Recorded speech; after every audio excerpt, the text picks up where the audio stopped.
Salut à tous, c'est Bismart. Alors, 3 rendez-vous passionnants, voilà. Donc, je vais aller vite. On va plonger au cœur de la folie Bitcoin. Parce qu'il y a des entrepreneurs du Bitcoin quand même. Et oui, moi, c'est ça qui m'intéresse toujours, hein, les entrepreneurs. Ensuite, on parlera de la bataille pour l'emploi. Et puis ensuite, le plus grand chantier d'Europe, peut-être même du monde. Je poserai la question en fait au président du directoire de la Société du Grand Paris qui sera avec nous. On parlera chantier, hein, vraiment, voilà, tunnelier, ouvrage d'exception, enfin voilà. Bref, c'est parti, c'est Bismart. Et on démarre donc avec le Bitcoin. Pierre Noisa est avec nous. Bonjour Pierre Noisa. Bonjour Stéphane. Alors, entrepreneur de la première heure du Bitcoin, Pierre. On peut dire ça, puisque c'est en 2011 que nous avons démarré Paymium et on était parmi les toutes premières plateformes à proposer d'acheter et de vendre du Bitcoin sur un site internet à l'époque. Donc vous êtes multimillionnaire, Pierre. Alors je ne parle pas de mes finances personnelles, mais vous savez que vous savez que c'est un placement qui a connu un succès exceptionnel. C'est un peu comme si vous aviez acheté des actions Google. Si vous en avez acheté en 2011 sur ma plateforme, c'est un peu comme si vous en aviez acheté des actions Amazon ou Google à leur introduction. Pas plus que ça. Si, c'est plus que ça. C'est plus que ça, c'est vrai. Et c'est vrai qu'il y a des gens dont je peux dire que j'ai changé leur vie parce qu'ils ont investi dans Bitcoin. Oui, mais ils ont investi. Mais alors, c'est toujours le problème avec ces trucs-là. Parce que là, je veux discuter de l'entrepreneur. Puis après, on va peut-être s'écharper un peu sur le projet. Mais c'est toujours le problème. C'est quand vendre. Quand ça monte à cette vitesse-là. C'est-à-dire, vous avez passé. Alors, il se trouve que c'était votre associé à l'époque, il ne l'est plus aujourd'hui, mais j'ai peut-être été le premier à faire une interview de Paymium. Tout à fait. Vous avez été le pionnier dans le domaine des médias, parce qu'il n'y en avait pas tant que ça. Ah mais non, puis moi, aux États-Unis et en France, vous étiez le seul, je crois, vraiment à inviter un entrepreneur à l'époque. J'avais des gars qui me racontaient un truc, j'y comprenais rien, mais ça, on en reparlera après, parce que j'ai toujours pas compris cette partie-là. Mais en revanche, effectivement, mais le sujet, c'est, vous avez géré ça au fil de l'eau Non, parce que moi, ça m'intéresse quand même de savoir si l'entrepreneur, il a réalisé une partie de ses actifs. Alors, Paymium, la société Paymium a acheté des bitcoins en 2012, pour vous donner un exemple. Et effectivement, on n'a surtout pas vendu, évidemment, plus de bitcoins que ce dont on avait besoin pour financer l'entreprise.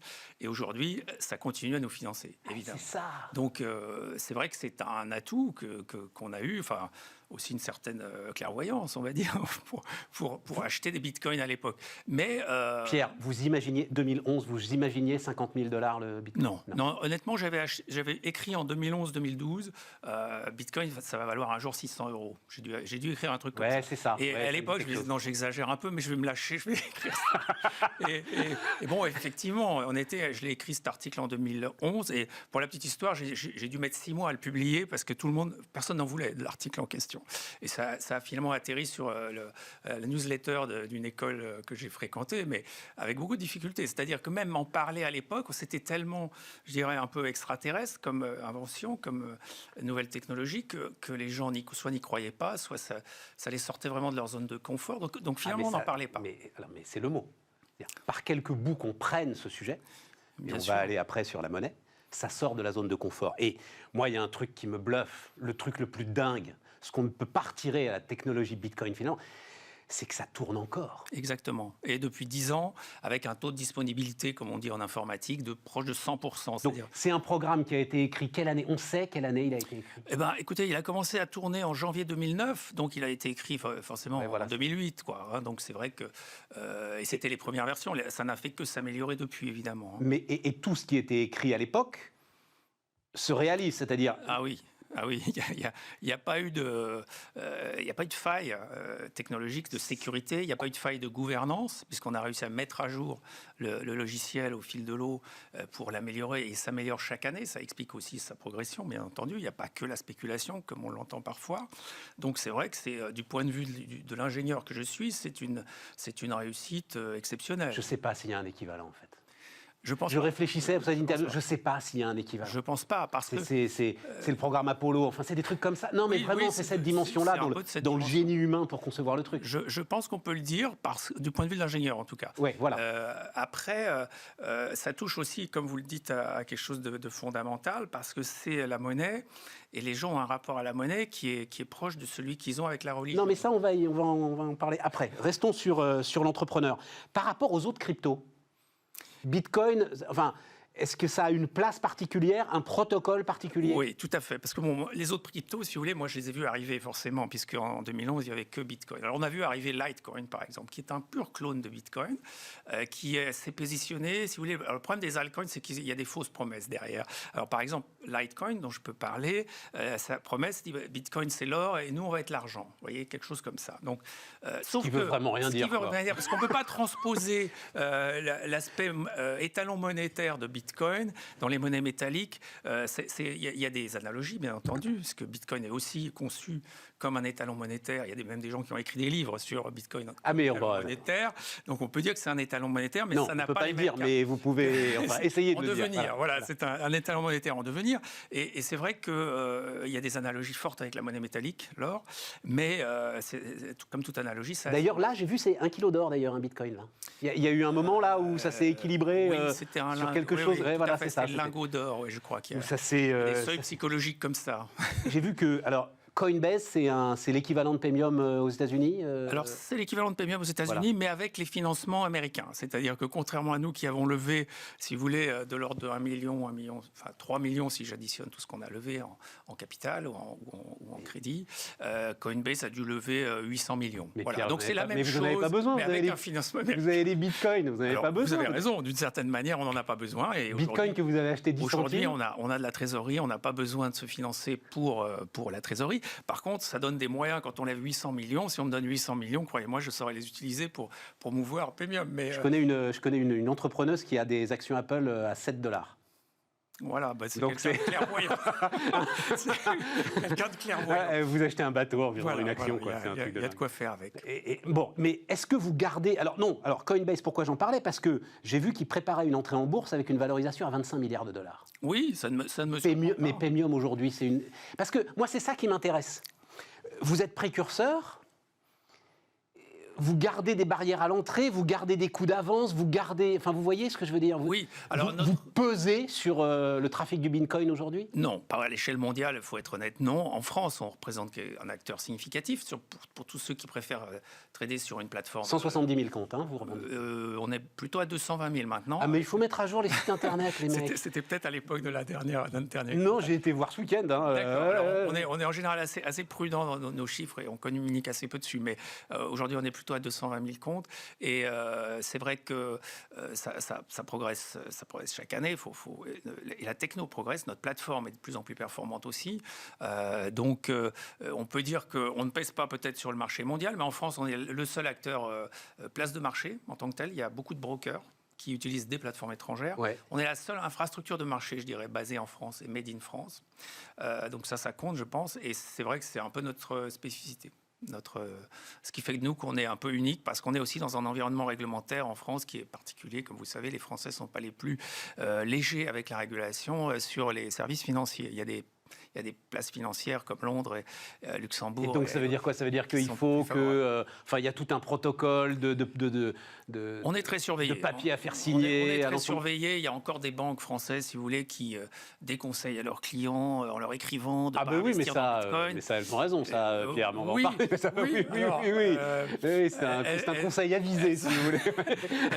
Elles ont raison. Ça veut dire qu'il y a encore des banques françaises raisonnables, vous me rassurez. Elles devraient dire aux gens, n'investissez pas dans quelque chose que vous ne connaissez pas. Ouais. Ceux qui ont fait la démarche de comprendre ce que c'est, d'étudier ce que c'est et qui, dès lors, décident d'en acheter, devraient pouvoir disposer librement de leur épargne disponible. Bon, alors allons-y. Le vrai sujet, quand même. Parce que ça fait... j'ai toujours pas compris à quoi ça servait. Alors, j'ai été vous lire. Je vais vous lire, quand même. Bon. L'idéologie du mondialisme vassalise les acteurs économiques non financiers qui, parce qu'ils n'obtiennent pas de prêts dans les mêmes proportions que les financiers, ne reçoivent qu'une petite fraction de la création monétaire totale. Oui. Alors ça, c'est une critique de ce qu'on appelle la monnaie dette. C'est-à-dire l'euro, le dollar, qui sont ce qu'on appelle la monnaie dette. C'est-à-dire qu'elle est créée, elle est émise par le crédit. Donc, tout à fait. Voilà. Donc, c'est un crédit qui permet la création de richesse. C'est ça, exactement. Donc le crédit, c'est quoi? C'est gager un peu l'énergie future produite par l'emprunteur qui va rembourser. Donc on est sur une sorte de capture de l'énergie future. Avec les monnaies valeurs comme l'or... Mais vous n'êtes pas sur une capture. Vous lui donnez son potentiel. Non, il doit le rembourser. Non, il y a... Mais évidemment qu'il doit le rembourser. Voilà, donc c'est pas un don. C'est pas un don, en aucune manière. Il y a de dons. Justement, il y a une attribution... Vous lui permettez... Voilà, on lui donne de la liquidité. D'exprimer ce potentiel. Alors, bien entendu, je ne remets pas en question le principe de la monnaie dette. Ce que je remets en question, c'est le monopole de la monnaie dette, ce qui est tout à fait différent. C'est-à-dire qu'aujourd'hui, le problème que ça pose, c'est qu'on n'a pas d'autre choix que d'utiliser cette monnaie euro ou dollar, et qu'effectivement, elle est distribuée de manière très, on va dire, discrétionnaire et arbitraire. Mais qu'est-ce que c'est que cette histoire distribuée de manière discrétionnaire et arbitraire? C'est tout le problème, c'est qu'on laisse aux banquiers, si vous voulez, le soin de décider quels sont les bons projets et quels sont les projets qui ne doivent pas être financés. Or, je ne pense pas que ce soit aux banquiers, en l'occurrence, de décider. Je pense que c'est l'intérêt général, ce n'est pas eux qui en détiennent les clés. Alors, justement, qui va porter le risque dans l'économie Bitcoin? S'il n'y a plus de monopole, s'il n'y a plus de monopole, si vous voulez, il n'y a plus cette espèce de dictature du pouvoir bancaire qui décide arbitrairement de quel projet est financé et quel autre ne l'est pas. Mais comment ça? Donc c'est la pluralité monétaire. C'est le pluralisme monétaire qui va permettre de sortir... Pierre, je ne comprends pas. Stop, je ne comprends pas. À un moment, on a monté cette chaîne. Oui. Voilà. À un moment, il y a quelqu'un, un organisme qui nous a prêté de l'argent. Tout à fait. Des millions pour monter cette chaîne. Et vous auriez pu faire autrement, Stéphane. Vous auriez pu faire en Bitcoin. Une émission. Non, vous auriez pu émettre une monnaie qui soit représentative de votre communauté, que votre communauté utilise, à laquelle vous donnez une utilité à travers des usages que vous créez, de nouveaux usages, autour de Bismart, etc. Ça s'appelle de plein de façons en marketing, et vous avez votre propre monnaie. C'est le principe des émissions monétaires qui ont eu lieu en 2018. Où il y a eu une grande vague de tout ça en 2018. C'était très embryonnaire, expérimental, maladroit. Je pense qu'il faut rationaliser ça, mais il n'y a aucune raison, si vous voulez, que vous ne puissiez pas financer un projet comme Bismart par l'émission d'une monnaie. La seule raison, c'est qu'on vous l'interdit, qu'il y a un monopole monétaire qui vous contraint très fortement. Mais ça ne me contraint pas, c'est hyper simple. Alors ça me donne la possibilité de le faire. Mais c'est simple pour un boulanger qui s'installe, c'est simple pour quelqu'un qui veut acheter un appartement. Après, c'est juste un rapport rendement-risque. Vous n'allez pas... Bitcoin ne peut pas annuler le risque. Non, je suis d'accord avec vous. Vous avez raison, dans le grand principe, ça marche. C'est-à-dire que je ne vais pas vous dire que ça ne marche jamais, la monnaie crédit. Il y a simplement des dysfonctionnements qui sont liés au monopole. Encore une fois, je ne suis pas là pour dire qu'il faut arrêter d'utiliser l'euro. Au contraire, je pense que l'euro et Bitcoin doivent coexister. Je dis simplement, ce qui pose problème aujourd'hui, c'est le monopole. On doit revenir à un pluralisme monétaire pour avoir d'ailleurs une vraie démocratie, parce qu'entre nous, qui décide quel parti politique est financés, ce sont des banquiers. Je ne vois pas pourquoi. Non. Ben si, c'est ça la réalité. Il y a des partis politiques qui doivent aller qui ne sont pas financés de manière équitable. Non, mais Pierre, c'est anecdotique. C'est un exemple. Oh, oui, mais anecdotique. Pas vraiment anecdotique. Non, moi, je veux savoir. Moi, je veux savoir. Mais déjà, vous apportez une réponse. C'est-à-dire que Bitcoin n'est pas contre les autres monnaies. Non, pas du tout. Pas du tout. Pour moi, c'est dans certains écrits, ça l'est quand même. Oui, pour certaines On est d'accord. Il faut mettre à bas les banques centrales. Alors, encore une fois, c'est leur monopole. Ce n'est pas les banques centrales en tant que telles. C'est le fait qu'elles... Non, mais si vous mettez à bas les banques centrales, vous détruisez les monnaies qu'elles portent. On est d'accord. Exactement. Donc, pour moi, ce n'est pas du tout le propos. Je pense que les banques centrales ont une légitimité à exister. Le réseau euro, pour moi, c'est une crypto-monnaie, l'euro. C'est comme les autres, je dirais.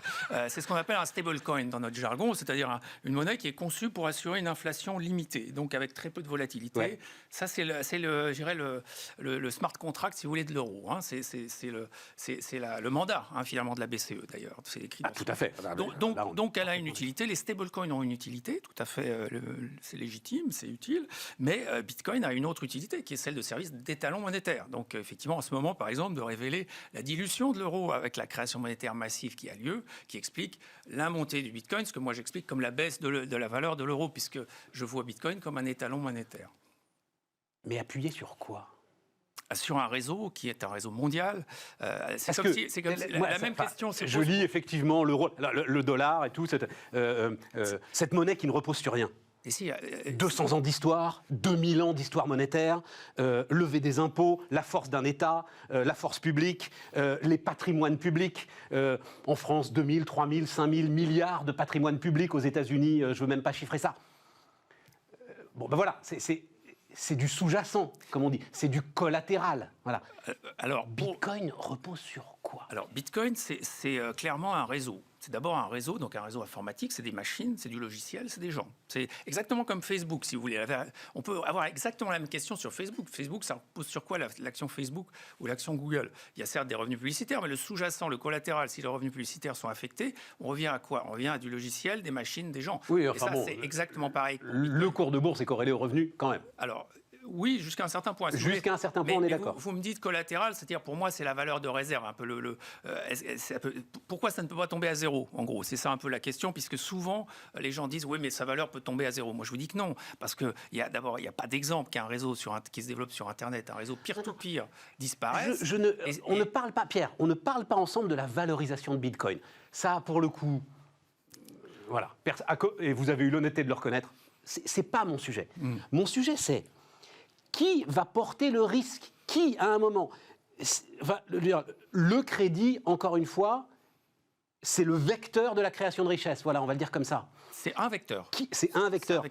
Qui porte le risque pour Bitcoin? Les gars vont se comporter comme des banquiers. Comment voudriez-vous qu'ils se comportent autrement? Oui, tout à fait. Le risque, c'est vous qui le portez. Vous êtes votre propre banquier avec Bitcoin. En fait, c'est même la seule promesse de Bitcoin, c'est vous dire, vous pouvez être votre propre banque. Vous pouvez aussi faire appel à Premium. Mais pour ça, il faut que je les ai, ces bitcoins, pour être mon... Bien sûr, il faut les échanger, il faut les gagner, il faut vous faire payer en bitcoin par votre employeur, il faut vendre quelque chose contre des bitcoins, il faut peut-être acheter des bitcoins avec des euros, pourquoi pas. Ça c'est ce qu'on permet sur Premium. Mais donc c'est pire que l'héritage.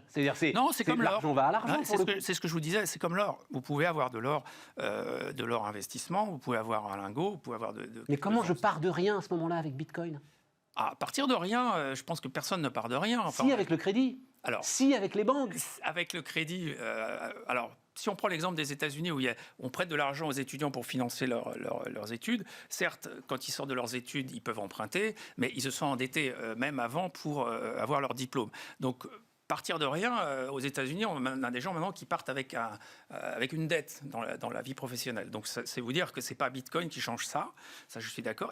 Et je vous ai dit, l'euro, enfin pour moi, l'euro en tout cas doit continuer à jouer ce rôle, comme vous avez souligné, de financer des projets qui ne peuvent pas être financés autrement finalement. Et par contre, tout ce qui peut être financé autrement que par la dette, à mon avis, pourrait l'être par l'émission de nouvelles monnaies, ou par ce qu'on appelle Friends and Family, c'est-à-dire le financement par des entreprises non financières. Love money, on dit aussi. J'aime bien love money. La différence entre un prêt de votre entourage et un prêt bancaire, c'est qu'il n'y a pas de création monétaire dans le cas d'un prêt de votre entourage. Tout à fait d'accord. Donc moi, j'encourage les gens à prêter, à trouver donc des financements dans leur entourage dans une première étape, et éventuellement dans une deuxième étape, se donner le choix d'emprunter ou d'émettre une nouvelle monnaie. C'est juste ça que je préconise. Pierre, et là, je suis ravi de cet entretien parce qu'il est parce que quand je vous ai lu, il y avait des trucs quand même qui étaient un peu limites, quoi. Quand vous écrivez l'indice des prix de l'INSEE biaisé pour nourrir la propagande des banques. Enfin, c'est quand même c'est un siècle d'histoire de la statistique, l'INSEE. Alors, l'INSEE, je connais un petit peu, parce que j'ai pas mal d'anciens... Non, je comprends, c'est l'histoire de l'immobilier que vous allez mettre dedans. Mais... Non, c'est l'inflation. Si vous voulez, à partir du moment où on dit, le charter de la BCE, c'est de faire un stablecoin, donc qui maintient l'inflation dans tel pourcentage. Ouais, la question devient comment je calcule l'inflation. Vous êtes d'accord? Oui, tout à fait. Non, Or, bien sûr. ce calcul-là n'a rien de transparent et relève de l'arbitraire total. C'est-à-dire que si vous intégrez... Oui, mais justement, sur le logement, logement, vous dire... vous savez... Non, mais on ne va pas partir là-dessus. Je voulais juste rendre hommage à un siècle d'études statistiques en France qui font de l'INSEE sans doute l'outil le plus performant du monde. Très bons statisticiens. Et pas un instant, ils accepteraient de vendre pour une poignée de lentilles aux banquiers un once de leur science statistique. Voilà. Je suis d'accord avec vous donc sur la qualité de leur science. Par contre, qu'ils soient sous influence de leur donneur d'ordre, et en l'occurrence c'est le gouvernement qui est l'État qui demande des statistiques et qui est dépendant des banques elles-mêmes. Donc c'est le problème du monopole, si vous voulez, Stéphane. S'il n'y avait pas de monopole, il n'y aurait aucun soupçon sur l'INSEE, parce que du coup on aurait une saine concurrence et de la transparence. Et tout ce qui est microcrédit, crowdfunding, enfin tout ce qui est inventé en ce moment. Ça c'est des prêts non bancaires. Typiquement tout ce qui est microcrédit, si vous voulez, c'est du prêt sans création monétaire. Au contraire, on en fait tout le temps. Si vous voulez, et donc il n'y a pas besoin du Bitcoin pour ça, vous voyez ce que je veux dire? Bien sûr que si vous voulez collecter à l'échelle mondiale, si vous avez un projet local, vous voulez faire appel à des investisseurs dans le monde entier, parce que votre projet local a une vraie portée quelqu'un social ou autre. Eh bien, avec Bitcoin, vous allez pouvoir recevoir des contributions de gens qui sont à l'autre bout du monde. Si vous voulez mettre ça en Mais place avec des euros, d'organismes de microcrédit et vous aurez qui le permettent aujourd'hui. Vous savez, j'aurais dû noter les noms, mais il y en a qui sont fantastiques, qui vous font financer des projets partout dans le monde. 10%, qui prennent 10% des fonds levés, et avec des délais, des contraintes réglementaires très fortes, qui font en fait, ce genre de projet ne peut avoir lieu que dans des pays développés. Je peux financer du crowdfunding en Inde, je peux financer quelqu'un au Gabon, n'importe où avec du Bitcoin. Je ne peux pas le faire autrement. Donc vous changez la donne, en fait. C'est là où Bitcoin est un game changer, parce qu'il va changer la donne pour un tas de gens qui ne sont pas vous et moi, je le précise. Alors, et on est au bout de cet entretien, j'en suis désolé, vous reviendrez, c'est passionnant. Pour ça, il faut quand même qu'à un moment, ça se stabilise un peu, non? Alors, l'aspect volatilité... Non, mais rapidement, réponse rapide. D'abord, ça va arriver, parce que l'adoption augmente chaque année, donc forcément, ça va introduire une forme d'inertie et de stabilisation. Cependant, vous pouvez utiliser le réseau Bitcoin dans toutes ses qualités qu'on vient d'évoquer, et changer au debout de la transaction en stablecoin, si vous voulez, en euros ou dans la monnaie locale. C'est dans l'instant de raison que vous faites la transaction. Pourquoi? Parce que Bitcoin est liquide. Le plus important pour Bitcoin, c'est qu'il soit liquide. Qu'il soit volatile, c'est un épiphénomène que d'ailleurs nous ne maîtrisons pas. Mais par contre, qu'il soit liquide, ça permet, dans l'instant de raison, de convertir avec un stablecoin à chaque bout de la transaction. Donc à ce moment-là, on utilise le réseau Bitcoin. Donc là, c'est 1000 milliards à peu près, la capi du... À peu près, oui, tout à fait. Ça veut dire... Personne ne peut en prendre le contrôle. Parce que j'ai vu la communauté Bitcoin se féliciter de ce qu'avait fait Elon Musk. Mais moi, je pensais que c'était une catastrophe pour vous, finalement. Qu'un type, un seul, avec un tweet, fasse bouger le cours de monnaie comme ça. Oui, ça, c'est le côté... Mais ça, c'est vrai de l'action. Vous pouvez faire ça sur une action à 1000 milliards. Oui, mais encore une fois, comparez pas avec une action. Il n'y a pas que Bitcoin. Votre enjeu, c'est une monnaie. Oui, tout à fait. Mais c'est une personne monnaie. ne peut faire ça avec une monnaie. Mais on peut faire ça avec l'or, si on veut, si vous voulez. George Soros a fait ça sur la livre sterling. Il y a 30 ans, 40 ans, 50 ans. C'est vrai. Non, c'est fini, ça. Mais ça, c'est peut-être parce que Bitcoin n'a pas atteint, justement, son prix. On est encore dans la phase de découverte du prix. Mais l'idée, c'est qu'il n'y a pas un gars multimilliardaire qui pourra en prendre le contrôle. D'ailleurs, Elon Musk a eu une influence, certes, mais très temporaire. Et en plus, il influence des gens qui sont plutôt, à ce moment-là, peu avertis. Ceux qui sont depuis plus longtemps sur le sujet ne vont pas se laisser impressionner par ce que peut dire quelqu'un comme Elon Musk. Merci Pierre, c'était très intéressant. Merci à vous, Stéphane. Pierre Noisa, donc cofondateur de Paymium, dont on ne saura pas s'il est multimillionnaire, mais je l'espère pour lui. On continue, les amis.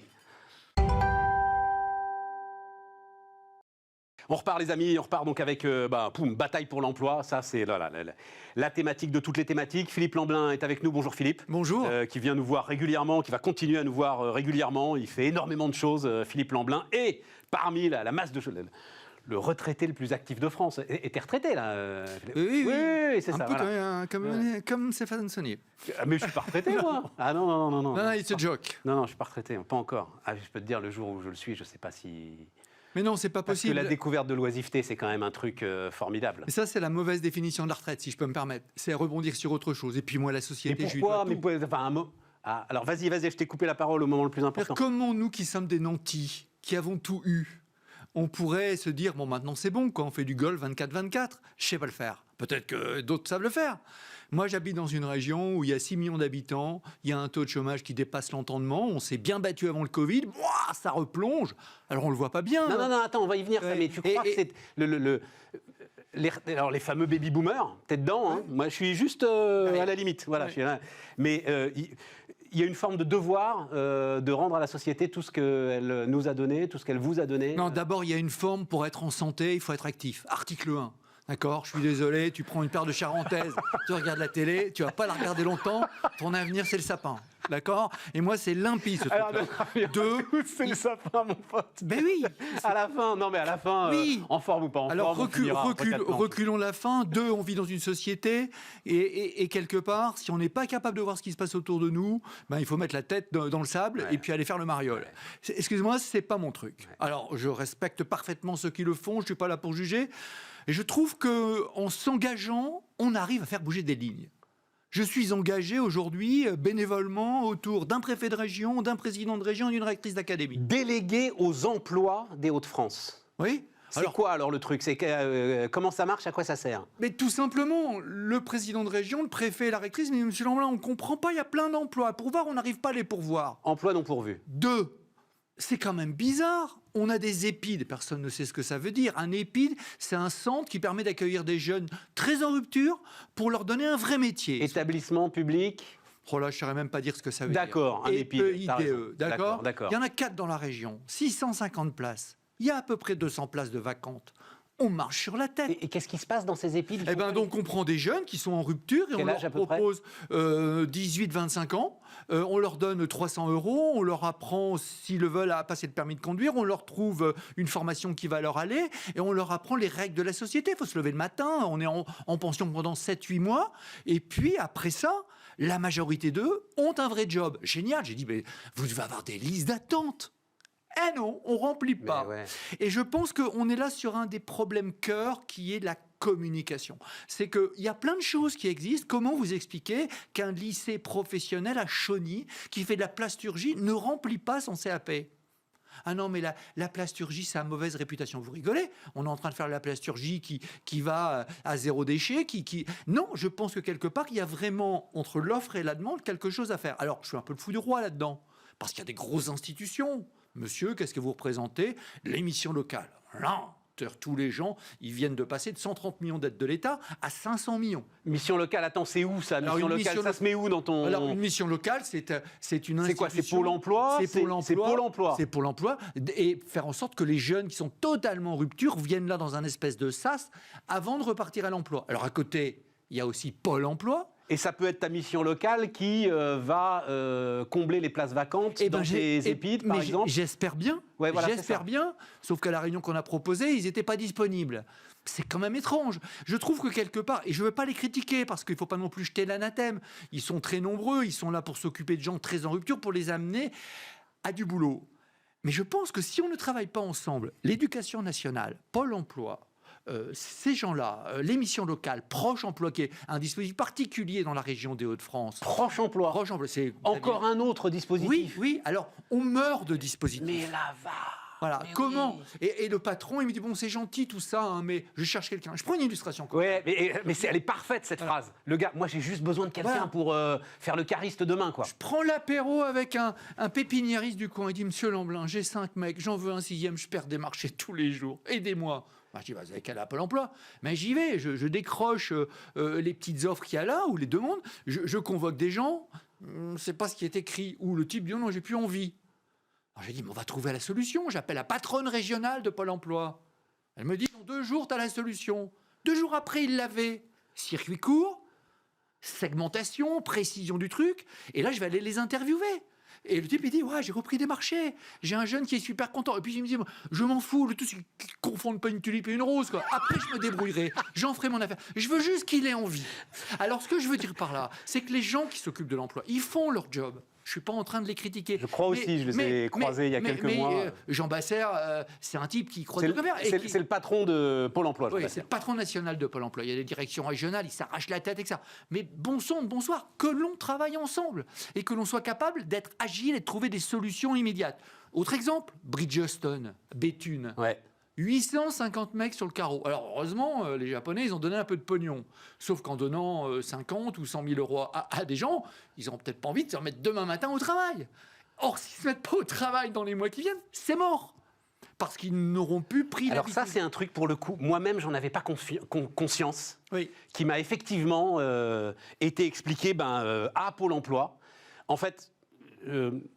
je peux te le dire avec plein de transparence d'ailleurs. Moi-même, à un moment, au chômage, 55 ans, finalement, est-ce que je peux pas prendre Surtout pas vous arrêter, en fait. Il paraît que c'est le... Enfin, on décroche à une vitesse de dingue. Bien sûr. Mais il suffit de s'imaginer, quand on vient de vacances, on a du mal, et c'était un tout petit spot à se régler dans l'heure. Alors vous imaginez, 1 an, 2 ans, 3 ans. Je prends une illustration autre, le RSA. Non, mais attends, reste sur Béthune. Comment tu fais alors? Eh bien, Béthune, il y a une task force très opérationnelle qu'on a mis en place sur place, et on est en train de regarder. J'étais chez Veolia il y a quelques jours. Et notamment expliquer ça aux gars, c'est-à-dire expliquer pour partir. Bien sûr. Vous avez un petit pécule, justement, gardez-le. Et avec les partenaires sociaux, qui comprennent bien que maintenant, ils ont eu la manne qu'ils n'imaginaient pas avoir. Ils ne pensaient pas avoir autant. Tant mieux. Mais surtout, n'achetez pas 2 bagnoles et un frigidaire, c'est foutu, quoi. Et alors, c'est pas facile. Parce que quand on est dans des économies, non pas de subsistance, mais où on dépense ce que l'on a, parce que c'est pas beaucoup, et ben d'un seul coup, on a une espèce de miracle et on va le dépenser. Et comment, avec les partenaires sociaux, on peut travailler là-dessus? Comment, avec les autres entreprises? La patronne de Veolia en région me disait, Philippe Lamblin, moi j'ai été voir le DRH de Bridgestone, je lui ai dit, moi j'ai 13 postes, si ça vous intéresse, d'administratif, n'hésitez pas. Et ce genre de choses, j'y crois. À nous d'être cohérents là-dessus. Il y a ça, il y a Méolm dans la Somme avec tous les problèmes de l'aviation, puis on a des plus petites. Quand le groupe Avril, avec ses œufs matines... Donc c'est là où tu bossais, un groupe Avril, tu as été DRH, Sophie Protéol, l'un des géants de l'agroalimentaire en France. Le site qui se trouve à Montdidier, il ne pouvait pas rester. Bon, ok, eh ben, on a 50 personnes, tout de suite on se met au boulot, tout de suite. Bonjour, Bonduel, vous êtes à côté, est-ce que vous n'avez pas quelques postes? Et on s'est dit, d'ici 1 an, on va trouver des solutions pour les 50 personnes. Parce qu'il y a un sujet quand même, Philippe, qu'il faut... Je lis là partout parce qu'il y a eu le nombre de créations d'entreprises que l'INSEE a sorti, et donc je lis des papiers. Oh mon Dieu, il y a tellement d'auto-entrepreneurs qui deviennent livreurs Uber Eats, c'est une honte, c'est un scandale. Il faut y aller quand même. Alors, pas Avril ou Sophie Protéol, dans des petites usines agroalimentaires, courir derrière les tartes 8 heures par jour. Il faut y aller dans les call centers avec des objectifs de dingue et des petits chefs qui te mettent la pression. C'est-à-dire, il y a énormément de ces boulots aussi. Pardon de le dire, on comprend que personne ne veuille les faire. Ça aussi, c'est une complexité quand même. Bien sûr, et je suis de ceux qui pensent que les chefs d'entreprise doivent sortir des modes, pour certains, un peu moyenâgeux On est d'accord. Travail. Mais j'ai un boulot, personne n'en veut. Mais regarde-le, ton boulot, mon pote. Alors, voilà. Quand avec Pôle emploi, on crée notre job dating sport, on permet à des chefs d'entreprise de passer une demi-journée avec des collaborateurs. Pas des stars de la course à pied, n'importe qui, toi, n'importe qui. Et qu'ensemble, ils pratiquent quelque chose, ils se sniffent. Ah, il est sympa le mec. Personne ne dit qui est qui. Ils déjeunent ensemble et après ils font le job dating. Eh bien, 50% des gens sont à l'emploi. Comment ça? Donc, ils arrivent le matin. Donc, toi, en plus, Fédération Française d'Athlétisme, coureur de 400 mètres, tout ça, machin. Donc, tu es à fond dans le sport. Et donc, c'est quoi? Ils arrivent le matin? D'abord, des jeunes, des vieux On est dans un cercle très petit parce qu'il n'y a pas de mobilité. Donc, à 20 km de là, on se dit, qu'est-ce que vous cherchez? Je cherche des livreurs. Très bien. Je cherche un type pour le magasin Leroy Merlin. OK. Et toi, cherche des logisticiens. Premier acte. Mais je m'en fous qu'ils soient formés ou pas. Ce que je veux, c'est quelqu'un qui ait envie. Je dis OK, mais donnez envie aussi, vous, s'il vous plaît. Voilà. Alors, est-ce que vous êtes... Voilà. Vous mordez la poussière? Oui, je mords la poussière, j'arrive pas à recruter. Très bien. Avec Pôle emploi, avec Paris 2024, dans le cadre du programme Héritage, Soyez en forme, avec l'Agence nationale du sport et avec d'autres, on s'est dit, on va en faire dans toute la France. 20 chefs d'entreprise qui disent OK, je suis d'accord, je mets une paire de baskets et je vais partager une expérience sportive avec eux, physique. En face, Pôle emploi et d'autres sources des demandeurs d'emploi. Et ils disent, vous venez juste pratiquer. 85% des gens viennent, hein, alors que quand vous le convoquez à un entretien, vous n'êtes pas à 85%. Ah, c'est sympa. J'ai vu des dames de 50 ans. Bon, enfin, tu vois tout de suite qui est qui quand même. Tu vois tout de suite qui est le chômeur et qui est le patron quand même quand ils se mettent à courir autour de la piste. Là. Je te montrerai le clip qu'on a tourné, je te mets au défi. Et le patron qui a une barbe comme ça et qui dit, ça y est, j'ai enfin trouvé ce que je voulais. Et le type, il a l'air content de venir chez moi. Moi, j'ai adoré quand j'ai vu des jeunes sortir de ça qui disent, vite, vite. J'ai dit, qu'est-ce que tu fais? C'est pas commencé. Si, on me propose un inventaire, j'y vais tout de suite. Voilà. Parce qu'il n'y a pas de miracle. Mais je veux dire, travaillons sur les soft skills et les soft skills des deux côtés. Qu'est-ce qui fait que chez le Safre, où j'ai travaillé toute ma vie, le leader mondial de production de levure, il n'y a pas de turnover? Eh bien, c'est qu'il y a leader mondial de production de levure. Alors, la levure pour le pain, vous savez, vous le mangez tous les matins. Ok, non, mais ça vous savez pas. Tu l'avais dit très vite, c'est tout. Vous ne savez pas ce que vous le mangez. Et donc, il n'y a pas de turnover. Il n'y a pas de turnover. Et on n'a pas trop de problème pour faire venir des gens. Je pense que là-dessus, les patrons sont en train, certains, de bouger. Et c'est bien. Tu as accompagné Carrefour, Intermarché, dans des recrutements. Alors oui, c'est ça, je voulais... Association avec les lycées professionnels. Comment est-ce que tu... Parce qu'il y a tout l'aspect aussi formation, enfin tu l'as dit, éducation nationale, etc. Là, pour le coup, c'est... Enfin, tu ne peux pas rentrer. Mais si je rentre.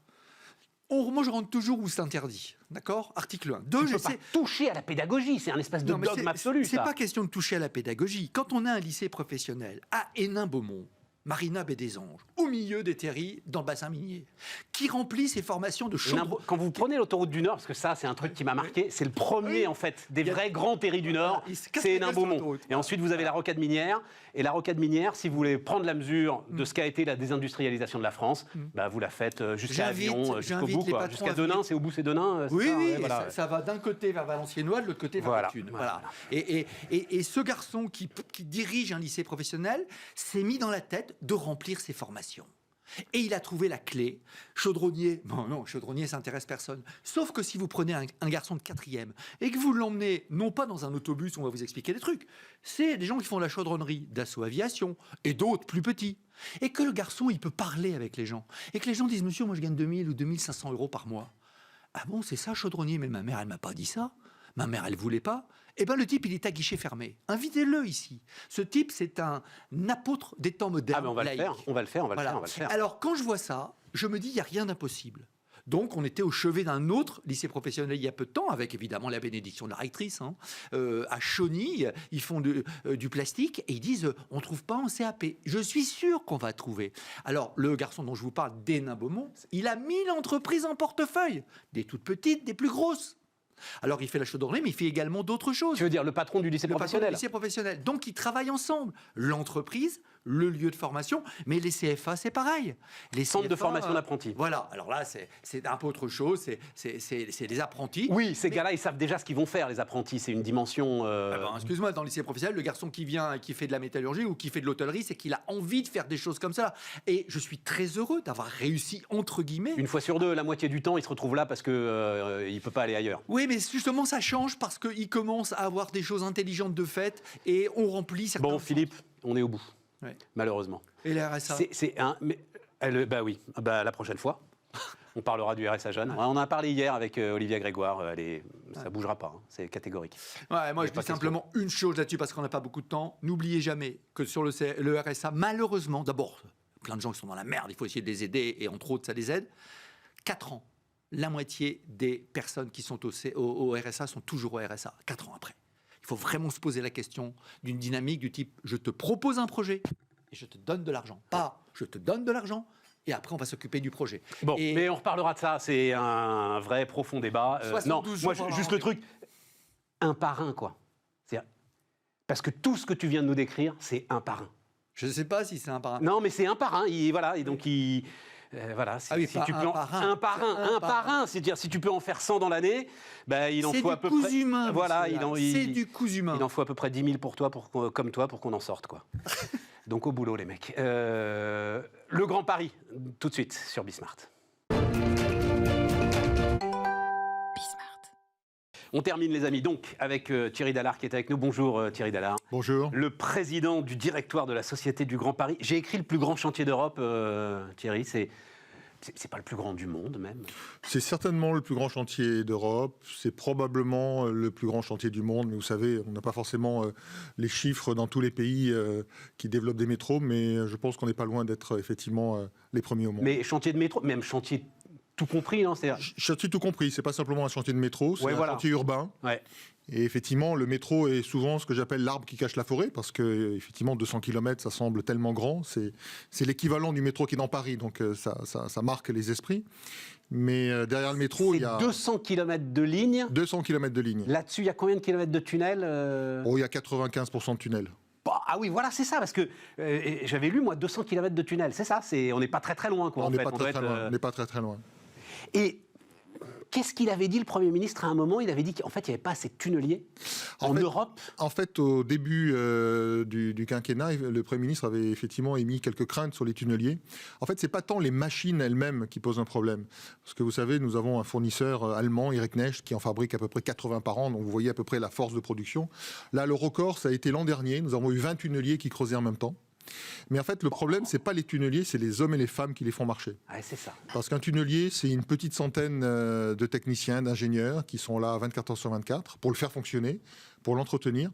Eh bien, ces gens-là, il faut les former. Et c'est ça qui a été un des facteurs de ralentissement du projet avant les années 2017-2018, pour que les entreprises, finalement, disposent des ressources nécessaires. Personne n'avait, en fait, les ressources nécessaires pour faire tourner ensemble. Je crois qu'il y en aura 21 à un moment dans votre montée en charge. En fait, il y en aura 21 en même temps. Ou non, le pic est passé. Le pic est passé. Le pic, c'était en 2020. C'était 20. C'est facile pour s'en rappeler. 2020, 20 tunneliers. 20 tunneliers. Là, on est déjà en train d'en arrêter. Il y en a déjà 3 qui se sont arrêtés, 3 qui vont s'arrêter très bientôt. Donc, on est en fin de pic. Et la reprise du nombre de tunneliers se fera au cours de l'année 2022-2023. Vous avez en tête la circonférence de ces machines? Ces machines, c'est à peu près 10 mètres de diamètre, un peu moins de 10 mètres de diamètre sur 100 mètres de long. Quand vous êtes dedans, c'est un peu comme un sous-marin, vous y voyez évidemment rien. Et donc le pilote fait ça aux instruments en fonction. C'est une taupe. C'est vraiment une taupe, c'est-à-dire. C'est une taupe. Ouais, c'est ça. C'est une taupe qui avance. Et on étaye derrière. C'est le tunnelier étaye lui-même ou Le tunnelier étaye lui-même. C'est une machine-usine. Qui met au fur et à mesure qu'il avance ce qu'on appelle des voussoirs, qui sont des pièces en béton déjà réalisées, et qui arrivent au fur et à mesure de l'avancement du tunnelier, et qui permettent de faire la voûte vraiment en temps réel derrière la tête qui avance et qui creuse. J'ai fait mon petit calcul sur... Donc c'est en gros 4 à 5 milliards d'euros par an. Aujourd'hui, pour l'année qui vient, c'est 4,5 milliards de dépenses programmées. C'est 20 millions d'euros par jour. C'est ça, à peu près, hein. J'ai pris à peu près 250 jours ouvrables. Et dans la période actuelle, c'est évidemment un élément fondamental de la relance de notre économie, puisque nous n'avons doute pas, jamais arrêté. Mais en fait, ma question, c'est, quand on gère un tel truc, le plus important pour vous, c'est quoi? C'est des compétences techniques, par exemple? Ou c'est des compétences de management, de gestion de chantier, d'éléments comme ça? C'est tout ça. C'est tout ça, parce que pour faire avancer un projet comme ça, il faut déjà des techniciens dans les machines. Il faut des pilotes de contrat, il faut des comptables, il faut des financiers. La Société du Grand Paris, pour ne parler que d'elle, elle sera passée de 200 personnes en 2018 à plus de 800 en début d'année 2021, et nous serons à peu près à 1000 à la fin de cette année. Oui, mais ça, c'est dans les seuls chiffres gigantesques de cette histoire, c'est peut-être le seul qui pourrait inquiéter ceux qui regardent Bismart d'habitude. C'est-à-dire, on se demande si c'est pas une inflation de technostructure. Vous voyez le sujet? Est-ce qu'il y a vraiment besoin de 1000 personnes pour gérer une telle histoire? Pour gérer 4,5 milliards de dépenses par an, oui, vous en avez besoin, absolument. Vaut mieux. Je pense que c'était... J'ai lu quelque part que vous disiez, c'est super intéressant, en fait, gestionnaire de grands projets, ça ne s'apprend nulle part. Il faudrait presque une école de formation de la gestion de grands projets. Il n'y a pas d'école de formation de maître d'ouvrage. En fait, c'est plus... Que ce soit un grand ou un petit projet, c'est un peu la même chose. Quand vous êtes un maître d'ouvrage, vous êtes celui qui doit à la fois dire ce qu'il veut. Je ne sais pas si vous avez un jour refait votre appartement, mais déjà, savoir ce qu'on veut, ce n'est pas évident. Savoir gérer les contingences économiques, techniques, juridiques, et puis les voisinages, parce que là aussi que vous politique, attendez, politique. Et politique. Oh. Et politique. On ne va pas en parler là, mais politique. Voisinage, j'ai vu ça. Alors, et j'y avais pas pensé du tout. En fait, le confinement, ça a été une épreuve encore plus difficile pour ceux qui sont au bord de ces chantiers. Ça a été, mais c'est une épreuve pour tout le monde. Ça a été une épreuve pour ceux qui sont au bord des chantiers, ça a été une épreuve pour ceux qui sont dans les chantiers. Quand vous avez eu le confinement du mois de mars dernier, brusquement, vous n'aviez plus d'hôtel pour loger les techniciens. Vous avez une bonne partie des gens sur les chantiers qui viennent de loin.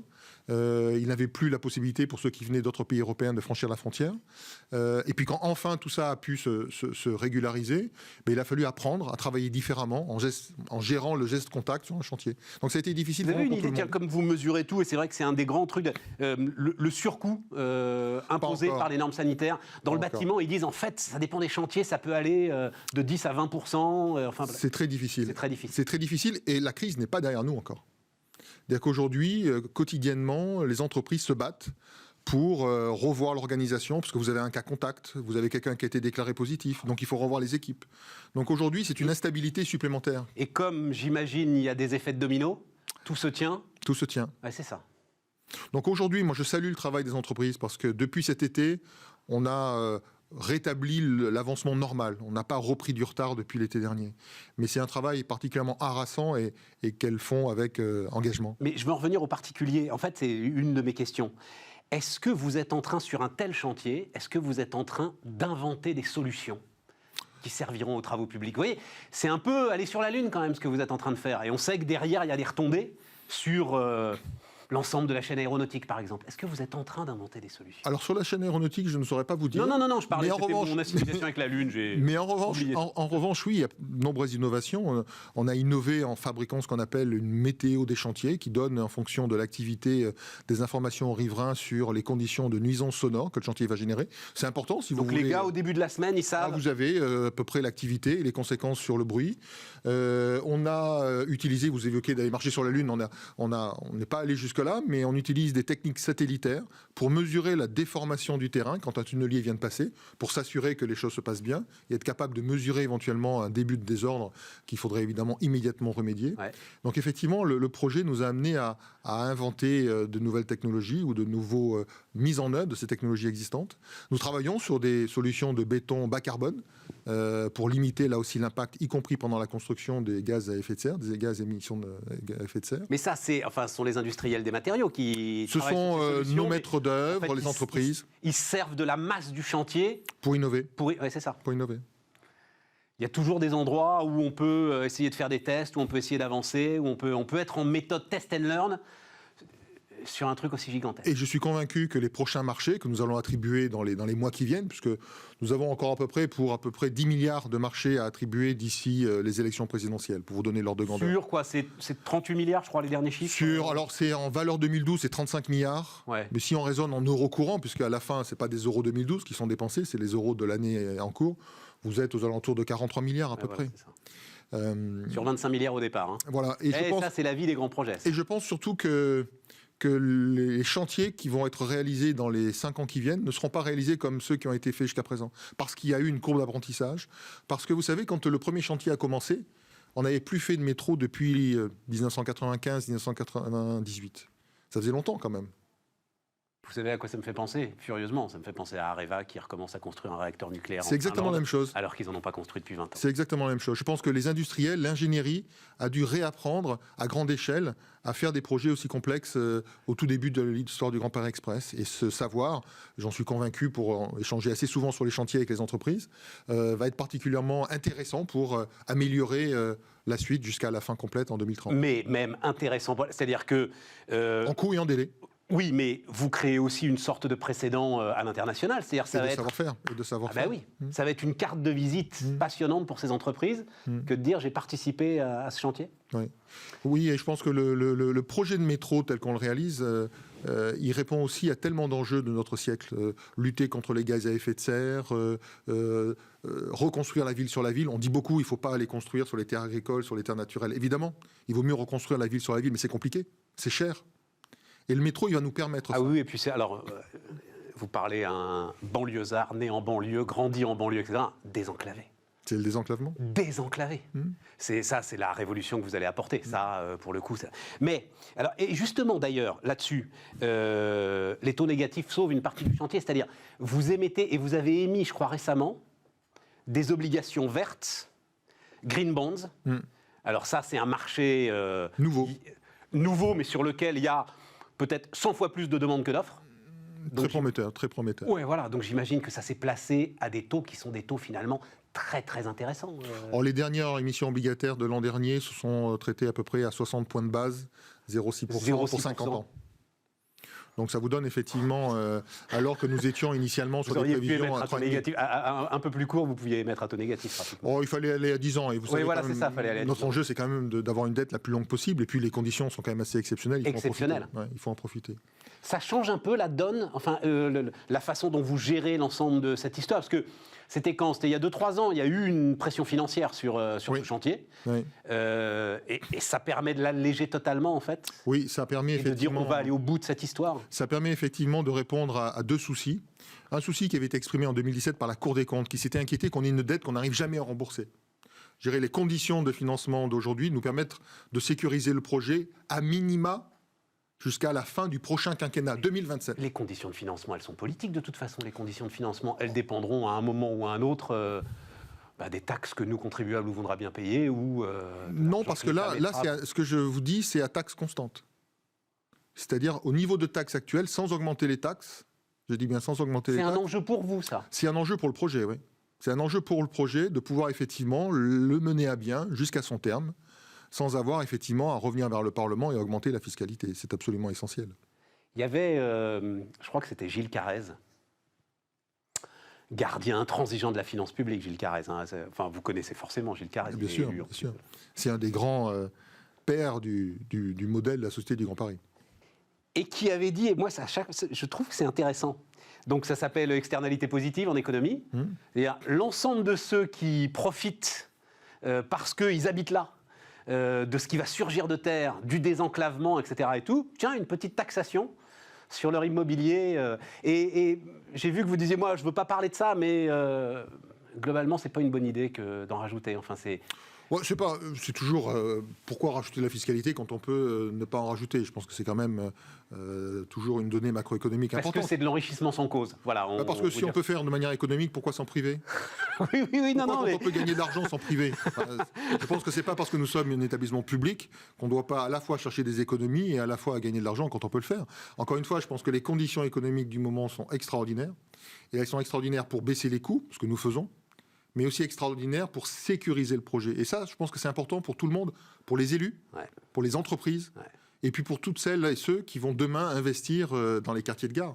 Savoir qu'une gare va se réaliser, c'est quand même une donnée importante si vous devez développer un projet immobilier ou faire un choix de vie. Ouais.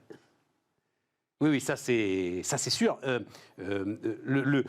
Enfin, ce serait ahurissant maintenant de ne pas aller au bout en fait de l'ensemble de cette ambition qui est là. Tiens, si je peux me permettre une critique d'ailleurs, parce que j'ai pris ce schéma simplifié. Oh là, il est ancien celui-là, il date d'avant 2013.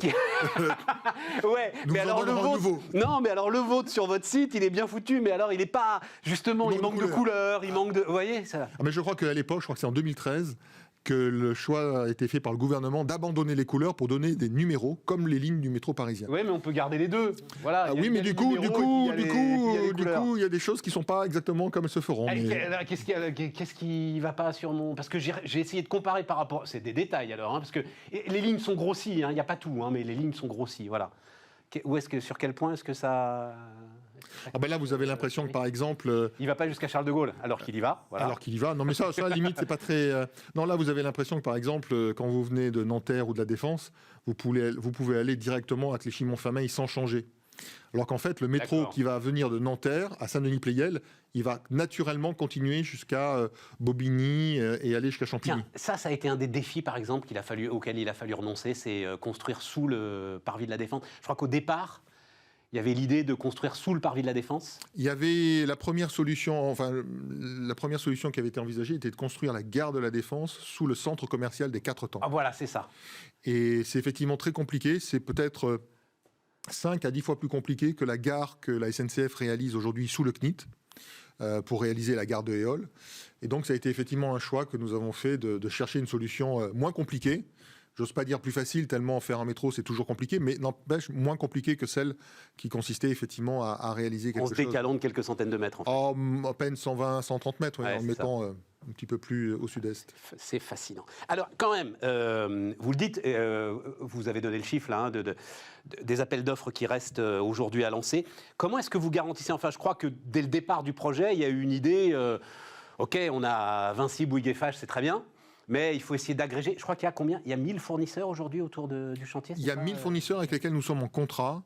Mais si on regarde ceux depuis le début, c'est plusieurs milliers d'entreprises qui ont travaillé pour la Société du Grand Paris. Est-ce que vous avez ça en tête ? Essayer de faire profiter un maximum l'ensemble de l'écosystème de ce chantier incroyable et peut-être justement aider à la croissance d'un certain nombre de PME, d'entreprises de taille intermédiaire. Oui, c'est important. C'est important déjà parce que quand on est un projet de cette taille-là, il est de facto responsable d'entraîner avec lui le maximum d'acteurs économiques de notre pays. Mais c'est aussi une condition de réalisation pour le projet, parce que si vous n'avez pas le maximum d'entreprises qui répondent aux appels d'offres, vous risquez d'avoir des prix plus importants. C'est une bonne vieille de l'économie économique de l'offre et de la demande. Donc nous avons notamment beaucoup expliqué, notamment en province, l'intérêt pour des PME, des PMI, de venir répondre à des appels d'offres. Vous avez été les chercher dans toute la France ? On est allé les chercher, on est allé présenter le projet, on a montré qu'il y avait de la place pour elles, et certaines ont accepté de venir répondre. Aujourd'hui, on évalue à peu près à un peu moins d'1 milliard le volume consacré, payé à des entreprises situées et basées en province. Donc ce n'est pas complètement négligeable. 1 milliard sur combien qui a été dépensé Qui a été à ce stade dépensé aujourd'hui un peu moins. Un vingtième, quoi. Un peu moins de. Non, on a dépensé une quinzaine de milliards à peu près. Et la part du lion, elle est quand même pour les 3 gros? Oh non, pas du tout. Je n'ai pas les chiffres en détail parce qu'il n'y a pas que du génie civil. Vous avez aussi les volets industriels, vous avez les travaux ferroviaires, vous avez les automatismes, vous avez le matériel roulant. Donc vous n'avez pas que du béton. On oublie souvent qu'un métro, ça n'est pas que du béton, c'est aussi beaucoup de technologie. Mais le matériel roulant, par exemple, c'est pas vous, ça. Après, ce sera le Steve qui s'occupera de tout ça. Oui, mais il a été. Oui, c'est ça, il faut le prévoir au départ. Non seulement il faut le prévoir, mais vous ne pouvez pas, sur un métro automatique, penser le matériel roulant de façon distincte de l'infrastructure. Sinon, vous risquez d'avoir de grosses difficultés le moment venu. Quand vous réfléchissez à ce qui peut se passer, là, parce qu'il nous reste 2 minutes dans cet entretien passionnant, le plus grand écueil devant vous, là. Est-ce qu'il y a encore, par exemple, un écueil technique devant vous sur lequel les ingénieurs se grattent encore la tête? Vous savez, il y en a au moins 2 qui vont nous occuper jusqu'à la fin. Les travaux souterrains sont en permanence sujets à surprise. Tant que vous n'avez pas fini les travaux souterrains, c'est quand même un gros aléa. Et puis ça, c'est le seul de l'Île-de-France en plus. Et le seul Île-de-France est tout sauf simple. On compare souvent avec le challenge du tunnel sous la Manche, mais le tunnel sous la Manche, était simple. Ouais. C'était une terre très homogène qu'on appelle de la craie. Là, c'est quand même beaucoup plus compliqué. Et puis le deuxième aléa technique, c'est la partie système, la partie automatisme, avec des essais qui vont être longs, compliqués et sensibles. Et on n'aura jamais au monde mis en service d'un seul coup autant de lignes de métro. Et ça va être un autre challenge pour les ingénieurs qui travaillent sur ce projet. Ça vous porte tout ça, non, quand même, hein? C'est un projet passionnant. Vous y êtes depuis combien de temps? Depuis mars 2018, j'avais vu. Ça fera bientôt 3 ans, ouais. Et parce que ça va se faire petit à petit, si je suis en train de dire la fin du projet, il n'y aura pas un moment où vous allez... je pense à George Bush sur son porte-avions, la mission accomplie. C'est-à-dire ça va se faire petit à petit. Des métros vont commencer à tourner petit à petit. C'est une somme d'étapes. Pendant que le chantier continuera. C'est une somme d'étapes. Chaque année, nous franchissons une nouvelle étape. Par exemple, en 2020, malgré le Covid, nous avons soudé le premier rail du métro. Comment ça, souder le premier rail? Soudé, vous savez, les rails, ce sont des rails qui n'ont pas de coupure. C'est pas le tagadam du train de notre enfance. C'est un rail complètement continu. Et donc, vous avez des morceaux de rail qui sont soudés. Donc, le premier, il faut bien commencer un jour. Ouais. Ça a été en mars dernier, du côté de Noisy-Champs. Et donc ça, c'est une étape symbolique forte quand on fait un projet ferroviaire. Ah, puis ça fait Far West, quoi. Ça fait pogner. Ça fait un peu Far West. Puis vous allez avoir une autre étape symbolique cette année. C'est l'achèvement des travaux souterrains entre Pont-de-Sèvres et Noisy-Champs. Tous les tunneliers seront arrêtés. Ils auront fini de creuser. Et puis. Et là, on aura un tunnel continu de combien de kilomètres? De 32-35 kilomètres. Donc les travaux ferroviaires pourront se déployer sur leur totalité. Les aménagements des gares, c'est 16 gares qu'il faut aménager avec à la fois la technologie, les escalators, les aménagements habituels d'un bâtiment qui doit recevoir beaucoup de public. Donc c'est tout ça qui va petit à petit basculer. Jusqu'en 2035 ? Non, sur l'achèvement total, le moment où aujourd'hui on est sur la société, le président du directoire ou la société du Grand Paris sera peut-être dissoute d'ailleurs, enfin j'en sais rien. Il faudra quand même qu'elle gère la dette, elle en a au moins 50 ans derrière. Donc, il faudra au moins quelqu'un qui soit là pour rembourser les dettes, sinon les investisseurs qui nous écoutent vont être inquiets. Aujourd'hui l'objectif sur lequel nous travaillons, c'est d'avoir tout fini pour 2030. Alors évidemment, ça dépendra des résultats des appels d'offres qui sont en cours. Si les appels d'offres montrent que ça peut être un peu moins, tant mieux. Que c'est un peu plus, il faudra bien s'adapter au réel, parce que je crois que sur un projet de cette ampleur, le réel est quand même celui qui a le dernier mot. Donc il faut évidemment y prêter attention. Mais effectivement, à l'horizon 2030, c'est la totalité du réseau qui sera finie. Thierry Dallard, donc le président du directoire de la Société du Grand Paris, était notre dernier invité sur Bismart. Les amis, on se retrouve demain pour d'autres aventures.